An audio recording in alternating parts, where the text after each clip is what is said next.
भिवंडी महापौर पदासाठी अर्ज भरण्याचा आज अखेरचा दिवस आहे। भाजप, शिवसेना, काँग्रेस तीनही पक्ष अर्ज भरण्याच्या तयारीत। होणार का आघाडी? भाजपला साथ देणार का याची उत्सुकता आता सर्वांना लागली आहे। तर 20 फेब्रुवारीला भिवंडीच्या महापौर पदाची निवडणूक।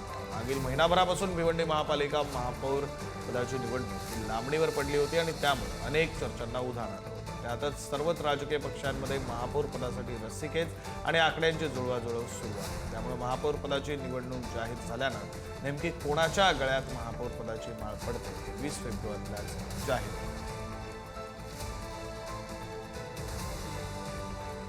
भिवंडी महापालिकेमध्ये महायुतीमध्ये फूट पडलेली आहे। भाजप पाठोपाठ शिवसेना महापौर उपमहापौर पदाची निवडणूक लढवणार आहे। भिवंडी पालिकेची निवडणूक भाजप आणि शिवसेनेनं महायुती म्हणून लढवली। यामध्ये भाजपचे 22 आणि शिवसेनेचे 12 असे महायुती म्हणून 34 सदस्य निवडून आले। परंतु बहुमतासाठीचा 46 ही संख्या जमवण्यात भाजपला अपयश येत असताना शिवसेनेनं कोणार्क विकास आघाडीचे विलास पाटील यांच्या सोबतीने महापौर पदासाठी जुळवाजुळव सुरू केली आणि त्याच दरम्यान विलास पाटील यांना आर्थिक फसवणुकीच्या गुन्ह्यामध्ये अटक केल्याने भाजप आणि शिवसेना यांच्यातील वाद समोर आले। त्यानंतर भाजपनं महापौर पदासाठीची निवडणूक लढवत असल्याचं घोषित केलं। त्यापाठोपाठ शिवसेना पक्षानं सुद्धा महापौर आणि उपमहापौर पदाची निवडणूक लढवत असल्याचं स्पष्ट केलेलं आहे। महापौर आणि उपमहापौराची शिवसेना लढणार आहे।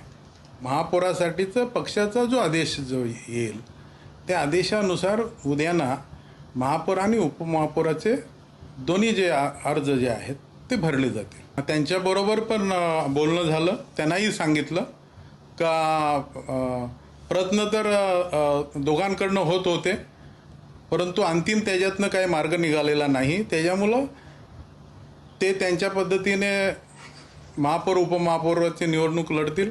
शिवसेना आपल्या पद्धतीने महापौर उपमहापौराची निवडणूक जी आहे ती पक्ष म्हणून शिवसेना उद्या फॉर्म भरेल आणि शिवसेना निवडणूक लढेल।